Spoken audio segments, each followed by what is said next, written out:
오늘 말씀을 읽고 있는데요. 사실 여러분이 읽으신 것 같이 엘리사가 죽을 때가 됐다는 거예요.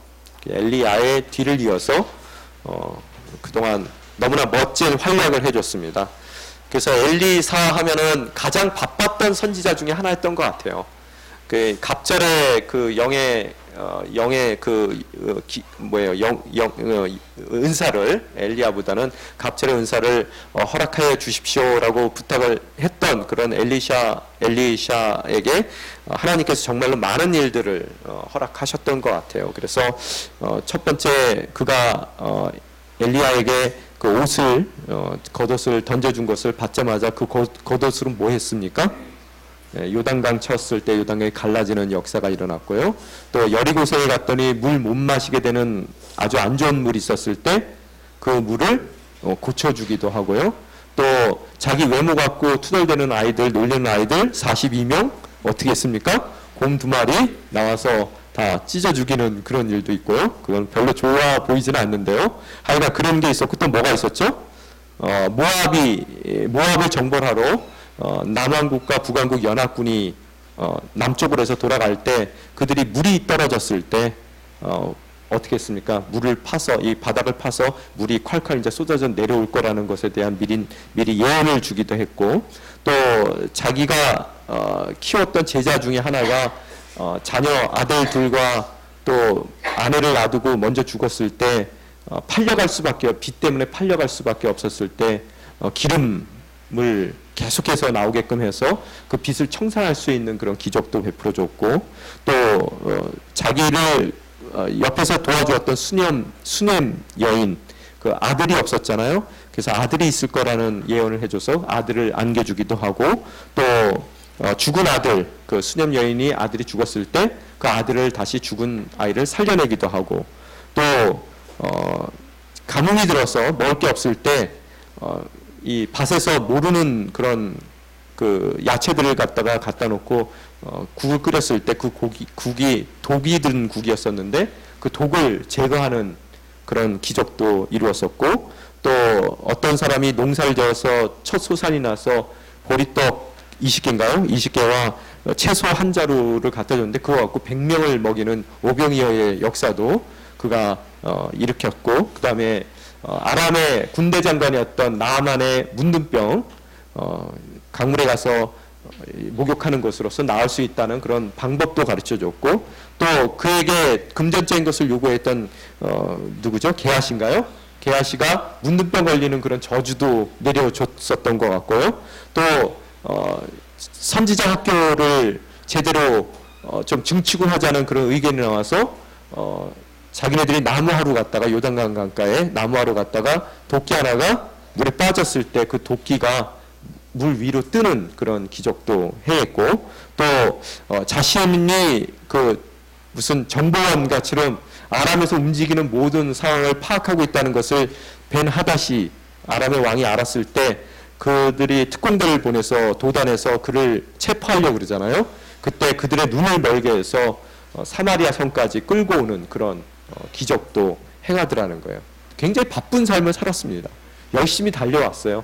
그런데 그런 남을 죽은 사람도 살려내고 병도 고치는 그가 이제 자기 죽음을 거의 맞이하게 되었더라는 거예요. 그죠? 그래서 오늘 14절서부터 19절 말씀은 그의 그 죽기 전에 했었던 일에 대해서고요. 그래서 그가 죽기 전에 살아있는 당시에 그 당시에 이스라엘의 왕이었던 요아스에게 두려움을 떨쳐낼 수 있고, 또 그가 아람과의 싸움 가운데 승리할 수 있다는 확신을 주는 이야기가 담겨 있고요.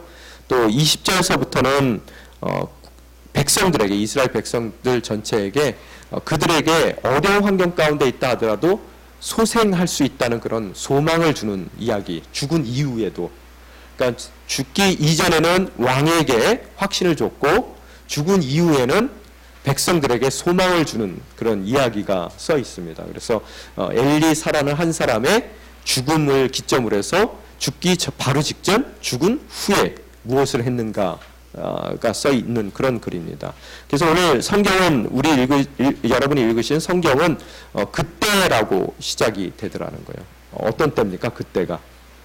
여러분 이 이스라엘의 역사를 쭉 여러분 보시게 되면은 사실은 우리 그 열왕기 하의 그 내용들 또 상의 내용들도 거의 보통 보면은 다 북왕국을 중심으로 해서 이야기가 펼쳐져 있습니다. 그래서 열왕기 하에 보면은 가끔가다 남왕국에 대한 이야기들이 그 양념 들어가듯이 잠깐 들어가게 되는데요. 바로 전에 어떤 일이 일어났었죠, 여러분?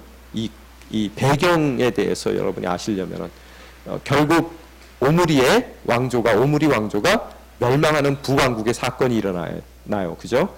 그래서 오므리 왕국의 가장 유명했던 왕이 누굽니까? 아합이고 또 그 아합의 첫째 아들이었던 아하시아는 뭐 별로 그렇게 성경에 나오지도 않아요. 높은 데서 떨어져 죽죠. 그리고 두 번째 요호람인데 나중에 이름이 남왕국 왕하고 헷갈릴까봐 요람이라고 그랬던 왕이 있죠. 그 왕이 있을 때 어떤 일이 일어납니까? 엘리사가 자기의 제자, 저희가 추측하기로는 뭐 근거는 없는 얘기지만 누구라고요? 그 어린 제자 하나가요? 요나가 아마 요나일 수 있어요. 근데 믿거나 말거나입니다. 도망 잘 가서 뭐 요나라 그랬는지 잘 모르겠어요. 그 요나 하여튼 그 어린 제자를 통해서 길랏 라못에 있는 우리 예후에게 그 군대 사령관이었었죠. 북왕국에 그에게 기름을 부어주는 사건이 일어나요. 그러면서 왕이 될 거라고 얘기하면서 또한 동시에 뭐라고 얘기합니까? 아합의 모든 집안을 멸절시키라는 이야기를 듣게 되더라는 거예요. 그래서 그가 곧장 전쟁에서 부상을 당했던 요람이 있었던 이스라엘로 달려가는 길에 나봇의 포도원에서 요람을 죽이게 되고 또 이스라엘에 가서 이서벨을 죽이게 되는 것이고 또한 그가 사마리아로 가는 길에 이 가기 전에도 남쪽 왕도 죽이죠. 남쪽 왕도 죽이고 아하시아 왕도 죽이고 또 그가 사마리아로 옮겨가는 그 과정 가운데에서 42명의 누굴 만나요? 여러분? 아하시아의 아들들, 그러니까 남쪽 왕자들을 만나게 돼서 그들도 다 멸절해버리더라는 거예요. 그 사건을 계기로 해서 이 남왕국에는 북왕국은 예후가 구테타를 일으켰으니까 그가 당연히 정권을 잡게 되는 거고요. 근데 남왕국은 갑자기 왕도 죽었고요. 아시아도 도망가다가 예후 손에 잡혀 죽죠. 그리고 그의 아들들이었던 그의 그 왕의 정통성을 물려받아야 될 42명의 왕자들도 처참히 다 죽임을 당하게 되더라는 거예요. 근데 역대 하에 보면은 그 아들들이 좀 못됐어요. 성전 허물던 애들이에요. 그래서 죽었어요, 사실은요. 그런데 그렇게 되니까 남쪽에는 어떻게 됩니까? 왕이 갑자기 죽고 그 왕을 계승할 아무도 없게 되더라는 거예요. 그래서 그 사이를 비집고 정권을 잡으려던 한 사람이 있죠. 누굽니까? 아달랴죠. 그래서 아합과 이서벨의 딸이었던, 그래서 요호람 당시에 그 여호사밧이라는 그 남왕국의 왕의 아들이었던 요호람에게 시집을 갔던 그 딸이 있단 말이에요. 그 여인이 어떻다고요? 다윗에 속해 있던 모든 왕자들 다 죽여요. 여러분, 그래서 제가 말씀드렸죠. 그게 누구 짓이라고요? 사탄의 짓이라 그랬죠. 왜요? 그 혈통을 통해서, 다윗의 혈통을 통해서 메시아가 나와야 되는데 그 메시아가 못 나오게 미리 막는 사건을 아달랴가 하더라는 거예요. 그래서 그 사이에 어떻다고요? 그의 딸이었고 또 그 당시에 여호야다라는 제사장의 부인이었던 여호샤바죠. 여호사바라는 그 여인이, 그러니까 딸과 엄마 사이예요, 아달랴하고는. 근데 자기 조카 한 살밖에 안 됐던 요아스를 어떻게 한다고요? 숨기더라는 거예요. 그래서 엄마를 배신해요. 그래서 엄마는 다 해결됐는 줄 알고 6년 동안 통치를 하는데 그 아이를 어디다 숨겨놨다고요? 성전에다 숨겨놨단 말이에요. 그래서 7살이 되던 해 하나님의 충만한 때가 찼을 때 어떻게 된다고요? 그 여호야다가 구테타를 또 다시 일으켜서 아달랴의 정권을 무너뜨리고 어린 그 요아스를 왕으로 세우더라는 거예요. 그래서 그가 여호야다, 자기 그 제사장 고모부가 살아있는 동안에는 굉장히 잘했어요, 정치를요. 그런데 죽고 나니까 어떻게 돼요? 엉망이 돼버려요. 그래서 방백들의 이야기를 듣더라는 거예요. 다른 그런 장관들의 이야기들을. 그래서 다시 한번 개혁을 했던 그 왕인데 다시 바알과 아세라를 섬기는 왕으로 타락을 하는 모습들을 우리들이 바라볼 수가 있게 됩니다. 그래서 그도 어떻게 됩니까? 나중에 가서 요아스도 하여튼 이 남왕국에서는 그렇게 되고, 그래서 다시 북왕국으로 이야기가 갑자기 넘어가면서 북왕국의 예후에 대한 얘기가 나오고요. 그래서 오늘 새벽 본문 말씀 가운데 예후의 아들에 대한 또 언급이 나오죠. 아들 이름이 뭡니까? 여호아하스라는 아들이 있었다는 거예요. 그런데 그 아들에 대해서 표현을 하는데 그 아들이 17년 동안 다스렸는데 그 아들의 표현이 뭐냐면은 여로보암의 죄를 그대로 따라했다라고 써 있어요. 느바의 아들 여로보암. 그 얘기가 무슨 얘기입니까, 여러분? 이 성경에서 여로보암의 그 죄를 그대로 따라했다라는 얘기는요. 여로보암이 한 것이 뭐예요?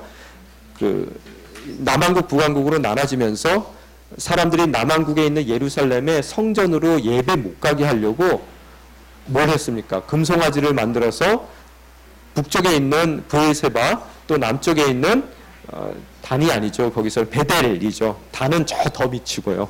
그래서 자기네 북왕국의 가장 밑부분의 그 성지로 생각되는 베델에다가 그 산당을 만들어 놓게 되더라는 거예요. 그래서 그의 그 정치적인 영향력을 지켜나가기 위해서 그 금송아지를 세운 사람이라는 거예요. 여러분 그 여로보암에 대해서 아실 때요. 그래서 여로보암의 그 죄를 그대로 했다는 얘기는 우상 숭배를 했다는 겁니다. 자기의 그 정치적인 그 세력을 지켜내기 위해서 어떻다고요? 하나님을 배신했다는 얘기예요.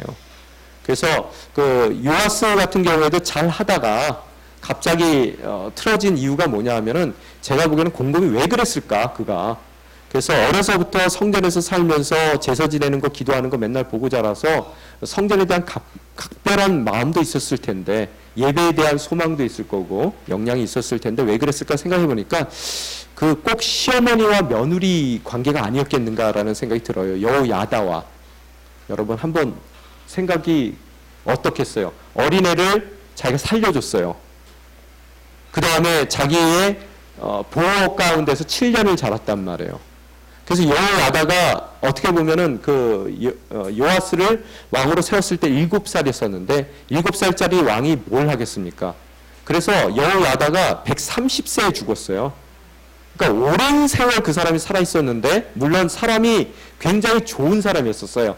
그래서 하나님께서 그를 그 역대하에 보면은 그가 왕실의 묘에 묻혀요. 제사장임에도 불구하고요. 예. 그래서 정말로 올바른 삶을 살았는데 문제는 뭐냐면은 아마 어렸을 때서부터 해야 되는 거 하면 안 되는 걸 갖다가 정확하게 구분을 해줬던 것 같아요. 참견을 하고 간섭을 하고 그죠? 한번 뭔가 그림이 그려지세요? 예, 그랬던 것 같아요. 그래서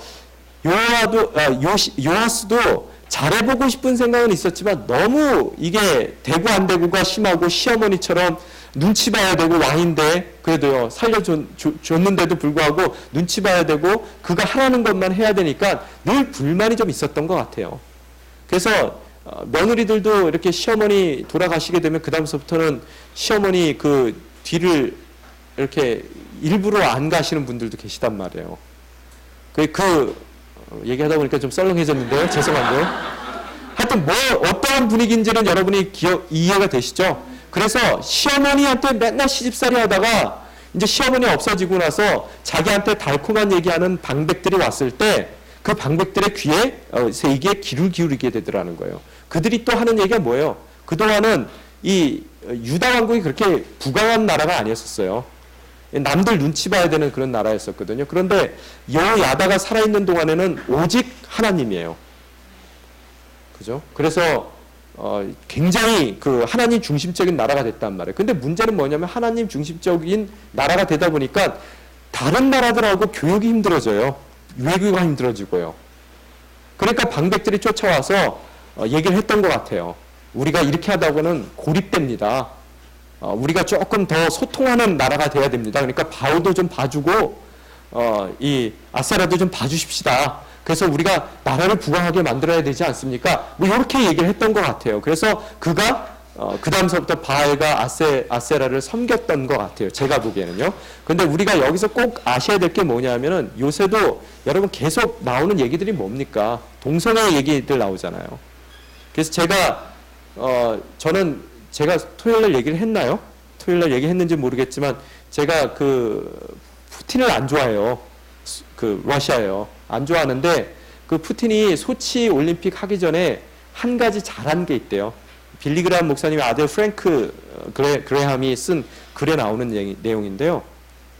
뭘 잘했냐 하면은 우리 자녀들의 미래를 위해서, 후손들의 미래를 위해서 동성애는 금지한다라는 법을 통과시켰어요. 그래서 사인했어요. 소치 올림픽 그 전에요. 근데 여러분 요새 올림픽이다 뭐다 있으면은 나라들이 갑자기 변합니다, 다. 왜? 우리가 좀 멋진 나라가 돼야 되기 때문에 그런 거 다 수용해야 된다라고 사람들이 생각하고 좀 더 포용성 있는 나라로 포장하려고 그런 행사가 있을 때마다 오히려 더 그런 관여하는 법들을 다 만든단 말이에요. 얼마 전에도 지금 미국에서도 그게 통과가 됐죠. 그런데 아이러니하게도 교회를 다니는 오바마 같은 경우에는 그때 선수단을 보내면서 선수단 사이에, 미국 선수단 사이에 일부러 성소수자, 동성애자라고 그러면 안 돼요, 요새는요. 성소수자들을 일부러 끌어서 그 선수단에다 넣었어요. 그래서 그 국제 무대 가운데에서 보여주는 거예요. 자, 우리는 이렇게 통이 큰 나라야. 우리 이런 거 다 수용할 수 있어. 라는 걸 보여주는 그런 일들이 일어나게 되더라는 거예요. 그래서 빌리 그레함 목사님께서 미국은 이제는 그 운명이 다한 것 같다. 하나님께서 미국을 이제는 붙잡아 주시지 않는다라고 그 자기 사설에다가 써놓은 것을 본 적이 있습니다. 이렇듯 타협을 하게 되면은 더 잘 될 것 같지만 잘 되지가 않는다는 거예요. 그래서 요아스도 타협을 하는 바람에 나중에 핫사엘이 쳐들어와 가지고요, 모든 그 궁궐에 있었던 또 성전에 있었던 금과 은을 다 가져가 버려요.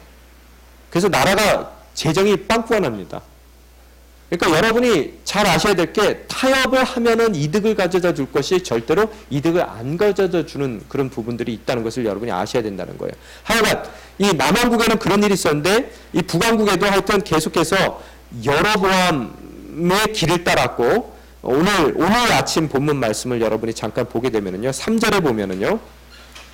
여로보암의 길을 따랐고 또 여호와 보시기에 악을 저질렀고 그 죄에서 떠나지 못했기 때문에 3절에 보면 그래서라고 나와요. 그러면서 뭐라고 써 있습니까? 누가 화났어요? 하나님이 화가 났어요. 그래서 어떻게 하셨습니까? 예, 벤하닷 아람의 왕이죠. 그에게 그 손에 넘기게 되는 것이고 또 어려움을 당하자 어떻게 된다고요? 그러자 4절에 보면 그러자 어떻게 됐다고요? 여호아하스가 여호와께 은총을 간구했어요. 은총을 하니까 하나님이 어떻게 하셨어요?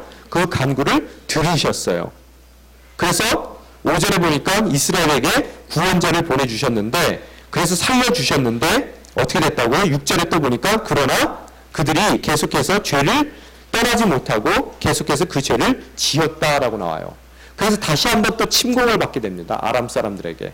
그래서 이번에는 굉장히 힘들게 침공을 받게 되는데 그 침공의 결과가 뭐냐면요. 7절에 보시면은요, 여러분. 7절에 뭐라고 써 있습니까?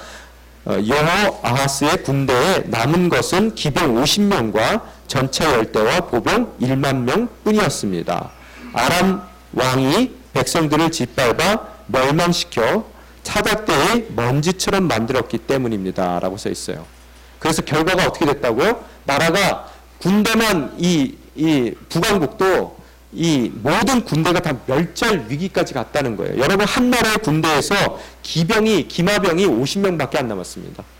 또 전차가 10대밖에 안 남았고 보병이 10,000명이에요. 그래갖고 이제 나라를 뭘 지킵니까? 지금 그런 상태에서 오늘 본문에 나오는 누구라고요? 요아스. 이 요아스는 아까 얘기했던 남왕국의 요아스하고는 다른 요아스입니다. 이거는 누구예요? 북왕국의 누구예요? 여호아하스의 아들이에요. 그래서 예후의 손자입니다. 헷갈리시면 안 돼요. 예, 성경을 읽으실 때, 이 열왕기 상하를 읽으실 때 자꾸 동명이인들이 많이 나와요. 남쪽, 북쪽 왕들의 이름이 똑같은 이름들이 많이 나오거든요. 그럼 여러분이 읽으실 때 체크를 하세요. 그냥 빨간색 볼펜 하나 갖고요. 무조건 이름 쳐나갈 때 빨간색이면 북쪽 왕, 그리고 뭐 파란색일 땐 남쪽 왕, 뭐 이런 식으로 표시를 해 나가시면 여러분이 좀 상황 판단하기가 좋아요. 또 이 성경의 이 열왕기 상하의 특징이 뭐냐면 교차 그 대조표 연대표를 줘요.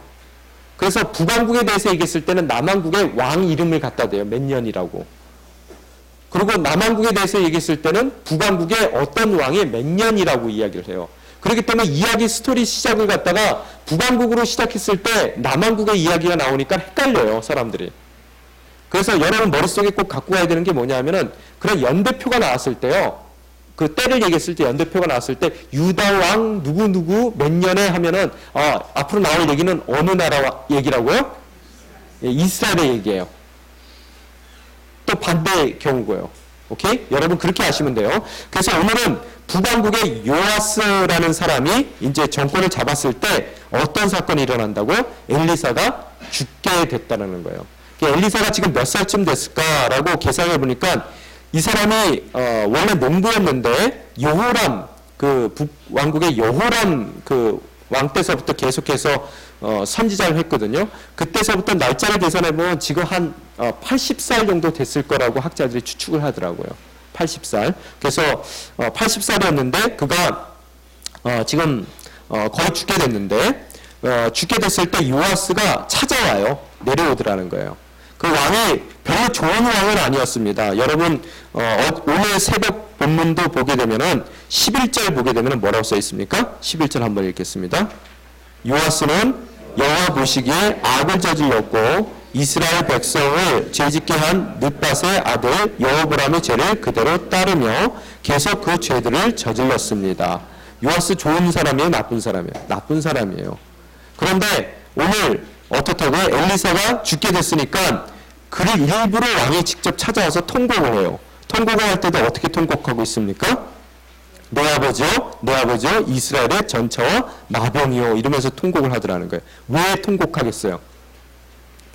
이유가 뭡니까? 자, 지금 북왕국이 입장이 어떻게 됐다고요?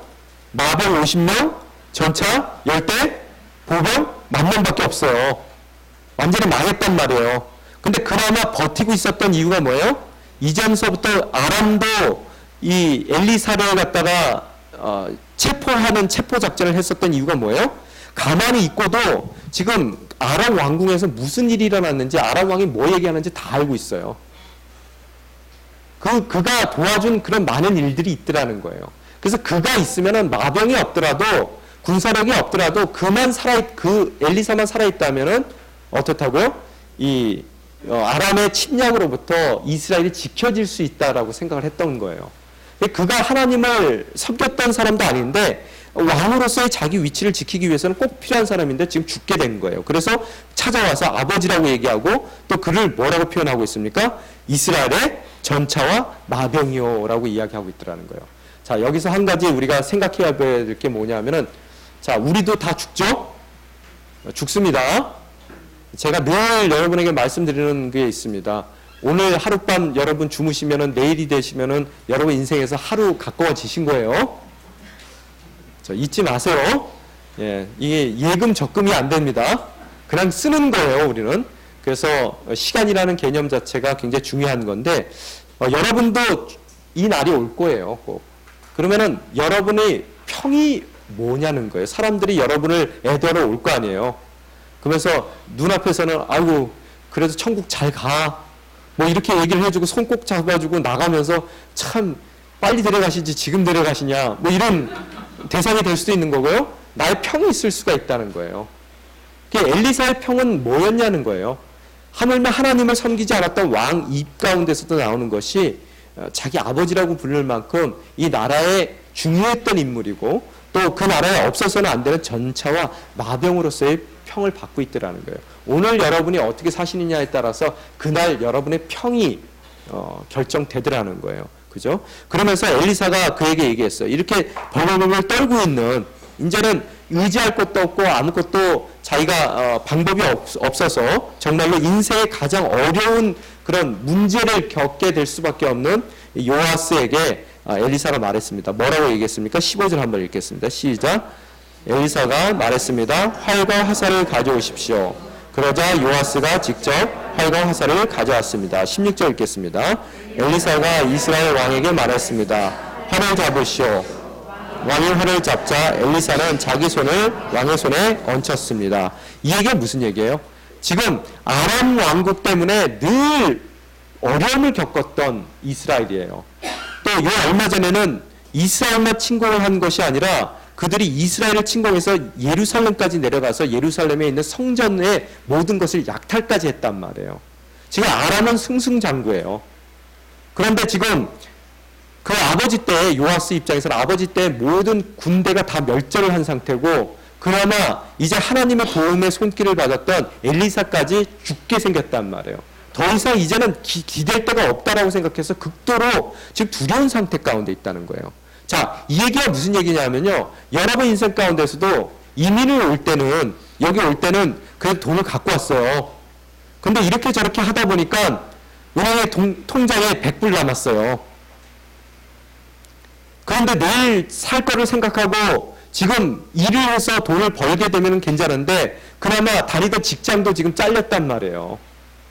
눈앞이 캄캄한 입장 가운데서 여러분 또한 지금 엘리사까지 없으면 안 되는 입장 가운데 놓일 수도 있더라는 거예요. 여러분 삶 가운데서.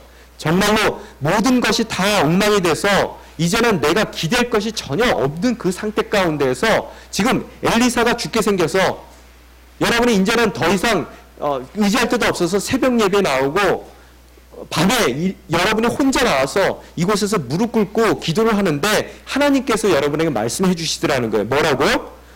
활과 화살을 가져오라는 거예요. 그러면서 뭐라고 얘기하고 있습니까? 그 활을 잡으라는 거예요. 뭐라는 거예요? 버티라는 거예요.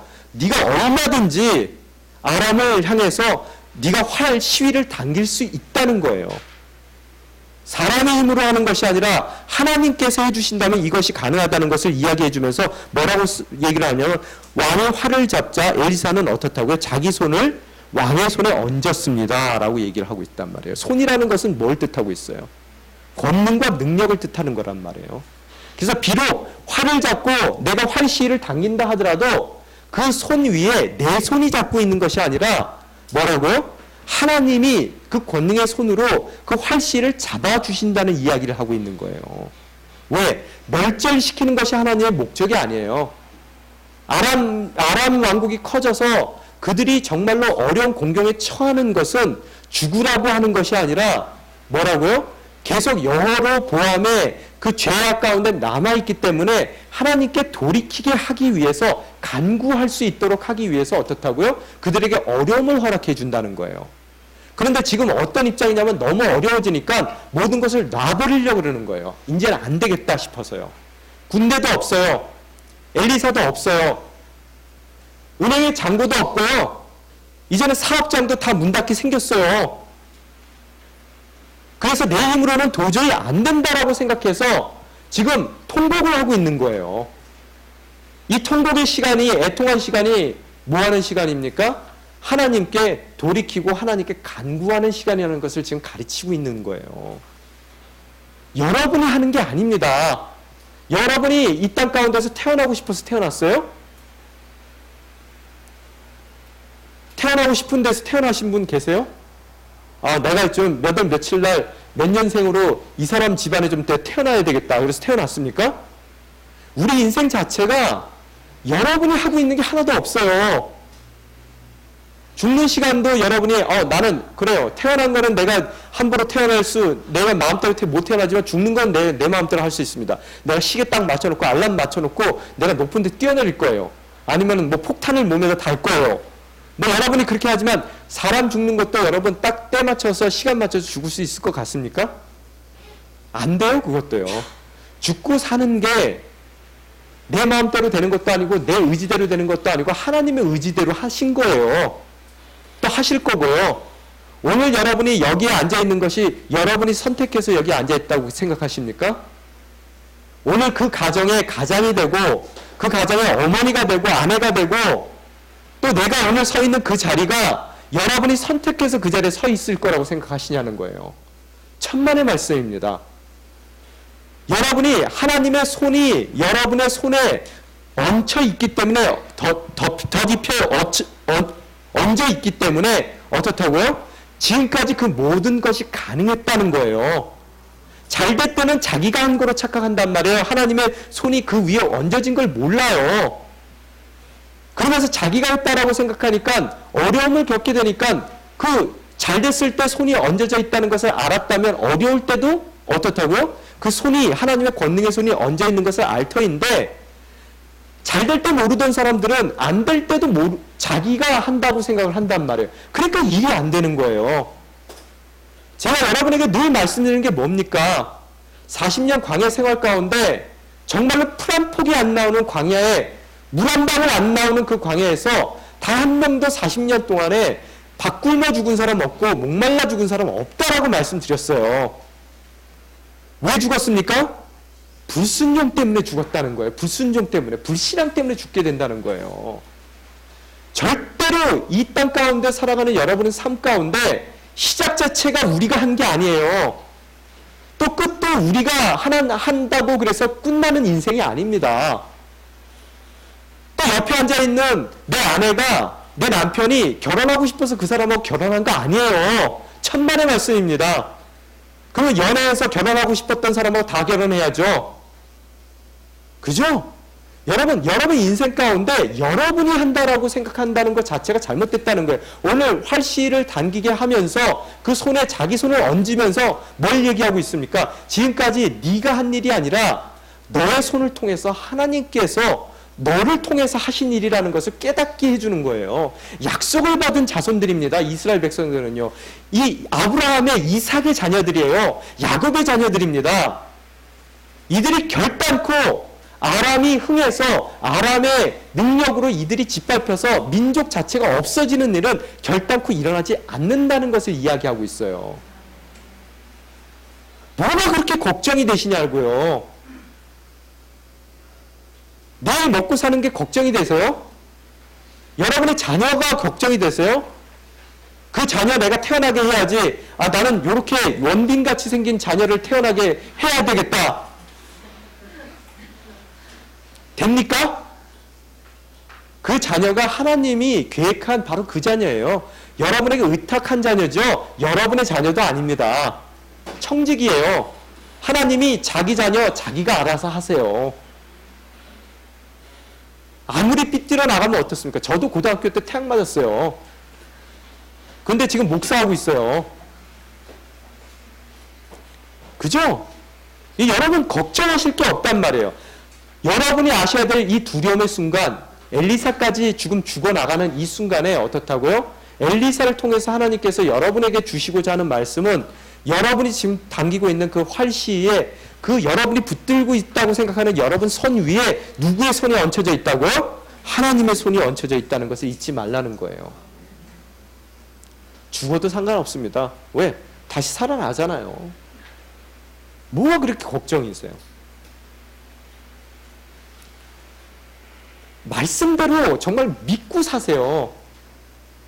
하나님께서 불뱀 물린 사람들에게 짱대에다가 노뱀 달아놓고 보라 그랬을 때 그 말씀에 순종하면 사는 거예요. 돈 들어갑니까? 하나님 손이 여러분 손 위에 얹혀져 있다는 거 믿고 살려는데 돈 들어가냐고요. 왜 그것을 안 믿으세요? 말씀대로요. 믿으세요. 절대로 안 죽습니다. 그러고 나서 뭐라 그래요? 엘리사가 17절에 보면 뭐라고 얘기하고 있습니까? 동쪽에 난 창문을 여십시오 이렇게 써 있어요. 이 동쪽에 난 창문에 대한 해석이 굉장히 분분해요. 학자들 사이에. 동쪽이 아람이 어디에 있습니까? 이스라엘이 여기 있으면 아람이 북동쪽에 있어요. 그렇기 때문에 이 동쪽 창문이 화살을 그쪽에다 쏘아 넣으니까 학자들 말에는 그 동쪽이 아람을 뜻하는 것이다. 그래 아람을 향해 활을 쏘으라는 이야기다. 이렇게 해석하는 사람도 있고요. 또 성경 전체에 보면은 꼭 동쪽으로 난 창문에 대한 언급이 나올 때마다 그 창문을 향해서 하고 있는 태도들이 다 뭐예요? 여러분 다니엘서에도 나오는 태도가 다 뭡니까? 동쪽을 향해서 기도한단 말이에요. 어디를 향한 거예요? 이것이 예루살렘의 성전을 향하고 있는 거란 말이에요. 그죠? 그래서 어떤 사람들은 이것이 동쪽의 창문을 열어라는 얘기는 뭐냐 하면은, 자, 하나님의 손이 너의 손에 얹혀 있다는 것을 알고 이제는 어떻게 하라고요? 답답했던 내 인생 가운데 정말로 하나님께서 유일한 출구이신 그 출구를 열고 하나님이 계신 성전을 향해서 기도하라는 이야기로 해석을 한다는 거예요. 자, 오늘 그러면은 여러분 이 말씀 가운데서 여러분이 깨우치셔야 될 게 뭐예요? 우리 인생을 살다 보면은 어떻다고요? 우리도 군대 다 죽어서 어떻게 된다고요? 마병 50명, 전차 10대, 보병 1만 명. 이걸 뭐 이렇게 써 있으니까 우리가 감이 안 오죠? 뭐 은행 세이빙 100불. 그죠? 전 재산. 직장 없음. 뭐 요 정도로 생각하시면 돼요. 그런데 어떻게 된다고요? 나를 도와주었던 만약에 부모님이 살아계셨다면 부모님이 한 푼 못 남기고 지금 돌아가시는 거예요. 지금 그 입장이라고 생각하셨을 때 그런 막막한 입장, 내가 정말로 어떠한 방법도 내 능력으로는 헤어날 수 없을 것 같은 정말로 처절한 입장 가운데 여러분이 그 어려움을 이겨낼 수 있는 방법 1. 뭐라고요? 내 손 위에 얹혀진 주님의 손을 보라. 2. 뭐라고요? 그 삶 가운데 어두침침하고 희망 없는 것 같은 골방에서 창문을 열고 성전을 바라보며 하나님을 바라보며 기도하라예요. 자, 됐습니까? 여기에 나온 것이. 자, 그러고 나서 창문을 향해서 활을 쏘라고 얘기를 하고 있더라는 거예요. 그래서 요아스가 어떻게 했습니까? 활을 쏘았어요. 그랬더니 엘리야가 뭐라고 소리쳤습니까? 여호와의 구원의 화살입니다. 여러분 인생 가운데서 동일하게 느끼셔야 된다는 거예요. 하나님께서 여러분이 정말로 화살 하나 갖고 그 엄청난 아람 군대를 무찌를 수 있을까라고 생각하지만 여러분이 그 활실을 잡아서 당겨서 쏘을 때 하나님의 손이 여러분의 손 위에 얹혀 있기만 한다면 그 날아가는 화살 하나가 뭐라고요? 여호와의 구원의 화살이라는 거예요. 여러분의 모든 어려움을 이겨낼 수 있는 바로 하나님의 구원의 섭리가 거기에 담겨 있다는 것을 여러분이 보시라는 거예요. 그래서 모든 염려와 걱정과 근심을 화살 날리듯이 쌩 하고 날려버리시라는 거예요. 열린 창을 통해서요. 어떻게요? 기도하면 날아간다는 거예요. 이해가 되셨습니까? 이 말씀이요? 여러분 어려운 거는 그냥 어려운 거예요. 그 어려운 것 때문에 두려워하실 이유도 없는 거고요. 그 어려움 때문에 여러분 염려하고 걱정하실 이유가 없어요. 어려움이 왔을 때는 우리 앞에 홍해가 가라막고 있고 뒤에 애국 군사들이 막 몰려올 때 그때 그 어려운 상황 가운데서 걱정한다고 그게 해결됩니까? 뭐 해야지 해결이 돼요?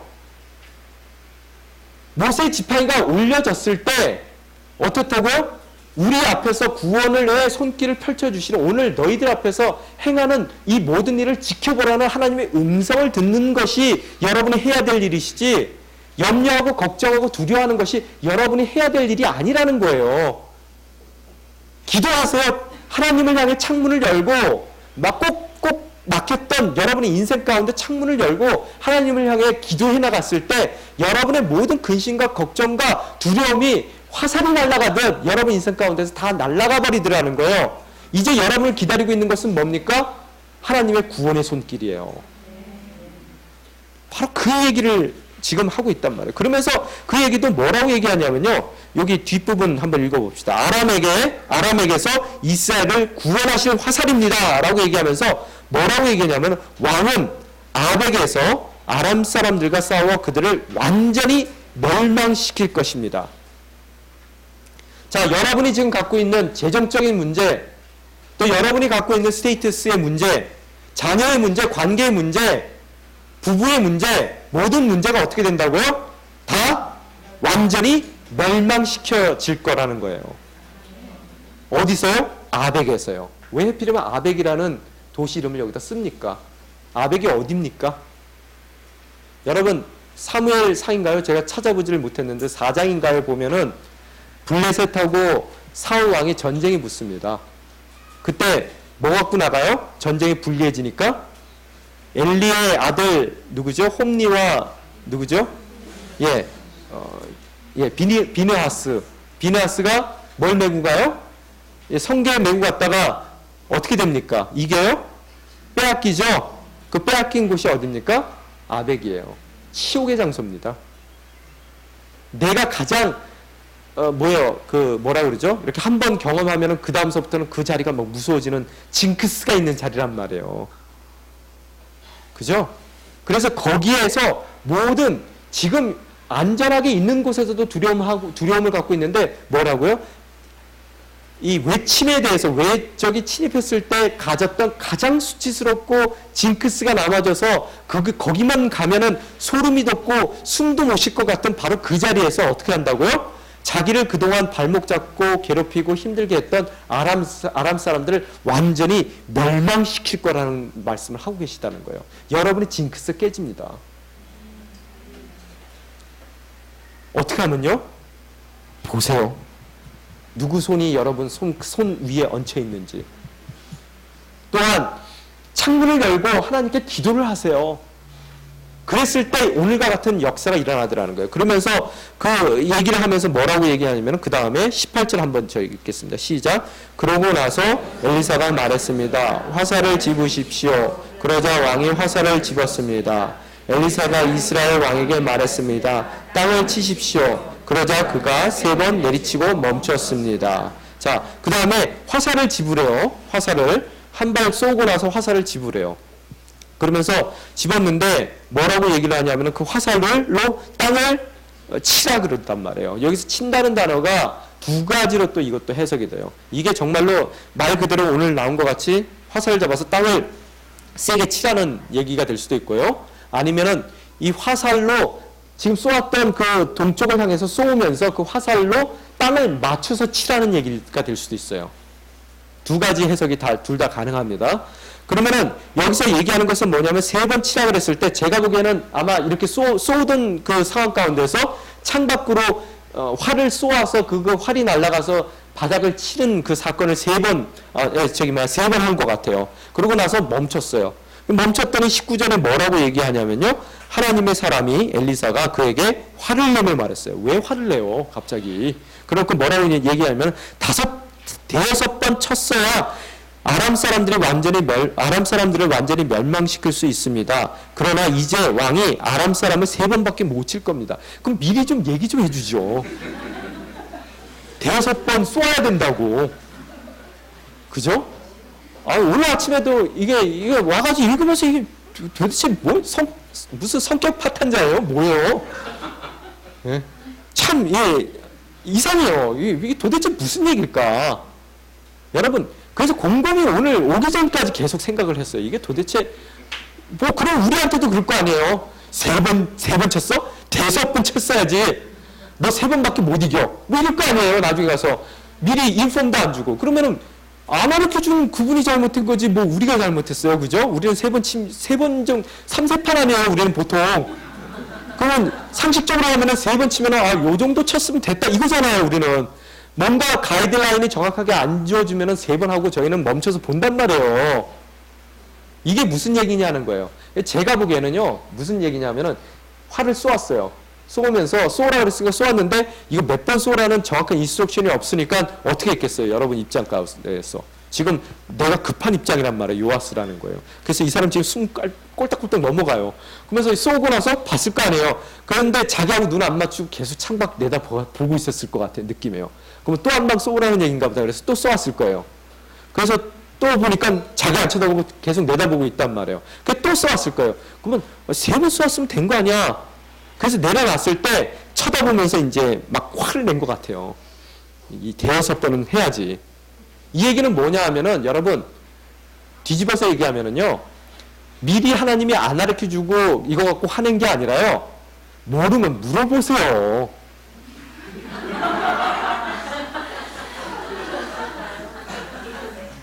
인생 가운데 모르는 게 많아요. 하나님이 다 가르쳐주잖아요. 가르쳐줘도 듣지도 않아요. 저도 늘 얘기하다 보면은 제가 막 얘기를 하잖아요. 그러면 저쪽에서 다 듣는 것 같아도 자기 듣고 싶은 것만 들었어요. 듣고 싶을 때까지 얘기해봤자 소용없어요. 무슨 얘기인지 이해가 되십니까? 하나님께서 인스트럭션을 다 여러분에게 줄 수도 있는 분인데 안 주시는 이유가 지금 주셔도 우리 안 들어요. 우리가 딱 듣고 싶은 것만 듣는단 말이에요. 그렇기 때문에 기다리세요. 그러면 우리가 궁금하잖아요. 쏘자 보면 궁금해요. 그러면 어떻게 돼요? 이거 몇 번 쏘아야 되는 거야? 이제 그런 마음이 있으면은 내가 결정할 일이 아니라 모르면 어떻게 한다고요? 물어보세요. 그러면 그때 하나님께서 듣고자 하는 마음이 있기 때문에 그때 말씀해 주셔요. 인생 살다 보면은 그런 문제가 얼마나 많습니까? 이건지 저건지 모르겠어요. 왜 확실하게 안 가르쳐 주십니까? 하나님께서요. 여러분에게 자세하게 다 가르쳐 줘봤자 귀담아 듣질 않아요. 그래서 자기가 그때 돼가지고 이거 어떻게 해야지? 온 신경이 거기에 쏘여졌을 때 그때 물어볼 때 하나님이 한 번에 얘기해도 한 번에 싹 알아들어요. 그래서 이 시간에 모르겠으면 3번쯤 하고 나서 어떻게 해야 된다고요? 물어봐야 돼요. 해도 돼요? 이제 멈춰야 돼요? 아니면 몇 번 더 쏠까요? 친절하게 가르쳐 주세요. 이 사업장을 사야 될까요? 말아야 될까요? 응답이 없어요. 그러면 어떻게 해야 돼요? 응답 있을 때까지 계속 기도하셔요. 물어보세요. 일을 해야 될까요? 말아야 될까요? 물어보시라고요. 뭐 결혼도 뭐 기도도 안 하고 결혼하더라고요. 보니까 결혼도요. 그래놓고 하나님 뜻 아니래요. 나중에 가서. 물어보시라는 얘기예요. 그리고 물어보고 나서 끝까지 해야 됩니다. 하나님의 말씀은 끝까지 순종하는 거예요. 여러분이 요 정도 됐다 해서 멈추면 안 됩니다. 자, 절대절명의 사건 가운데 놓였던 우리의 삶, 그 삶 가운데서 이겨낼 수 있는 오늘 성경의 말씀 가운데서의 법칙 1, 얹어진 손을 보라. 2, 창문을 열고 하나님께 기도하라. 화살을 쏘으라. 3, 뭐라고요? 물어봐라. 4, 물어봤다면 어떻게 해요? 끝까지 순종하라. 100m 달리기 하는 사람이 80m 정도 뛰고 나서 난 힘 빠졌으니까 이거 80, 나머지 20은 알아서 계산해서 그 방정식으로 해서 계산해서 제 기록해 주세요. 그러면 기록이 됩니까? 100m 달리는 사람 100m 뛰어야 돼요. 1000m 달리는 사람은 1000m 뛰어야 되는 거고요. 중간에 내가 마음대로 멈추고 나서 지금까지 달려온 거 평균 속도로 해서 앞에 거 계산해 주세요. 안 돼요. 또 예를 들어서 남녀가 사귀는데요. 나는 정말로 당신을 80%만 사랑합니다. 20%는 내가 다른 사람 사랑할게요. 사랑 됩니까? 안 됩니까? 안 되죠? 똑같은 얘기라는 거예요. 하나님께 순종하는 것도 어떻다고요? 100% 하셔야 돼요. 우리 인생 가운데 안 되는 이유가 그 100%를 다 하지 못하기 때문에 안 되는 거예요. 우리 인생 가운데서도요. 그죠? 바로 그 모습이 오늘 여기에 있더라는 거예요. 그래서 3번밖에 못해요. 그래서 아람의 문제를 완전히 끊어낼 수도 있는 기회를 받았음에도 불구하고 어설프게 끝나는 사건이 되더라는 거예요. 그래서 오늘 25절의 마지막 부분에 보면 25절 한번 읽습니다. 시작. 그러자 여호아스의 아들 요아스는 자기 아버지 여호아스가 전쟁 가운데 빼앗긴 성들을 하사엘의 아들 벤하다벳에게서 되찾았습니다. 요아스는 이스라엘 성들을 되찾았습니다. 어떻다고요? 그렇게 겁을 내고 두려워하고 안 될 거라고 생각했던 아람에게서 어떻다고요? 지네 아버지가 잘못해가지고 다 뺏긴 거 찾아왔어요. 이렇게 상황이 한 페이지에서 다르단 말이에요. 지금 여러분 꼭 죽을 것 같은 삶을 살더라도 어떻다고요? 여러분이 얹어진 손을 보고 기도의 창문을 열고 하나님께 묻고 물은 것을 정말로 성실히 순종하며 나아갈 때 다음 페이지에 여러분의 인생의 다음 날의 페이지에 나온 여러분의 이야기가 뭐라고요? 아버지가 빼앗겼던 것까지 자기가 두려워했던 그 두려움의 대상 가운데서 다시 찾아오는 역사가 일어나요. 그런데 어떻게 된다고요? 3번밖에 못 무찔러요. 여러분 완전히 무찔릴 수 있습니다. 우리가 배워야 될 것은 그거라는 거예요. 그죠? 물으세요. 하나님께. 거래처에 가실 때도 가기 전에 기도하고 묻고 들어가세요. 그리고 선포하세요. 하나님의 손이 내 손 위에 얹혀져 있습니다. 그리고 그 기도 가운데서 창문을 열고 모든 두려움과 걱정과 염려들을 다 쏘아버리시라는 거예요. 그러고 나서 담대하게 하나님의 자녀답게 나아가세요. 그랬을 때 여러분의 다음 페이지에는 모든 빼앗긴 것을 그 두려움의 대상으로부터 되찾아오는 역사가 여러분 인생 가운데서도 동일하게 일어나게 되더라는 거예요. 오늘 이야기를 정리하고자 합니다. 여러분, 정말로 중요한 얘기는 어디에 써 있냐면요. 22절, 23절입니다. 저희가 읽겠습니다. 함께 시작. 아람 왕 하사엘이 여호아스의 시내 내내 이스라엘을 억눌렀습니다. 그러나 여호와께서는 아브라함과 이삭과 야곱과 맺으신 언약 때문에 이스라엘을 은혜롭게 대하시며 그들을 불쌍히 여기시고 관심을 보이셨습니다. 그리하여 오늘까지 그들을 멸망시키지 않으시고 여호와 앞에서 쫓아내지 않으셨습니다. 이해가 되십니까? 그 어떠한 두려움의 존재도 하나님께서 여러분을 향한 언약이 있기 때문에 여러분을 은혜롭게 대하실 수밖에 없는 하나님이세요. 오늘 나한테 일어나는 그 모든 어려움이 죽으라고 일어나는 일이 아니라 간구의 자리로 끌고 가시는 거예요. 안 그러면 도대체 하나님께 돌이킬 마음이 없어요. 그래서 은혜롭게 대하시고 우리를 불쌍히 여겨주시고 또 우리를 케어하시는, 관심을 보이시는 바로 그 하나님이시란 말이에요. 케어하시는 분이세요.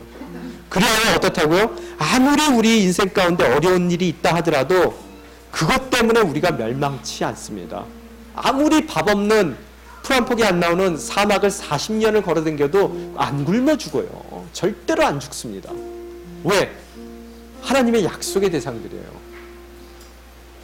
또한 어떻다고요? 하나님 앞에서 결코 하나님이 내쫓는 일은 없더라는 거예요. 여러분 한번 생각해 보세요. 이 글이 읽혀진 사람들이 누굽니까? 바벨론으로 지금 끌려가고 있는 포로들이 읽고 있는 글이에요. 그들이 이 글을 읽었을 때 어떤 마음이겠는가 생각해 보십시오. 절대로 하나님께서 그들을 멸망시키지 않아요. 하나님 앞에서 성전이 짓밟히는 그 사건들을 봤다 하더라도 절대로 하나님 앞에서 그들을 내쫓지 않은 은혜의 하나님이 있어요. 왜요? 아브라함과 이삭과 야곱에게 맺으신 그 언약 때문에 우리가 어떠한 모습 가운데 있다 하더라도 우리의 삶을 꼭 붙들고 계시는 하나님이시라는 거예요. 우리 온누리교회 교인들은 아무리 힘든 삶을 살더라도 우리 염려 없는 삶을 삽시다. 두려움 없는 삶을 살고요. 또 모든 걱정을 기도 가운데 다 날려버리고요. 하나님의 손이 우리 손에 얹혀져 있다는 것을 바라보며 정말로 흔들리지 않는 담대한 삶을 살자고요. 하나님이 원하시는 그 때가 되기 전까지 절대로 여러분 안 죽습니다. 그 때가 되면 여러분 아무리 발버둥 쳐도 죽어요. 그런데 그 죽음은 여러분 인생 가운데 가장 주님 보시기에 선한 죽음입니다. 그럴 때 우리는 기쁨으로 그 죽음까지도 맞아들일 수 있는 신앙인이 돼야 된다는 거예요. 그죠?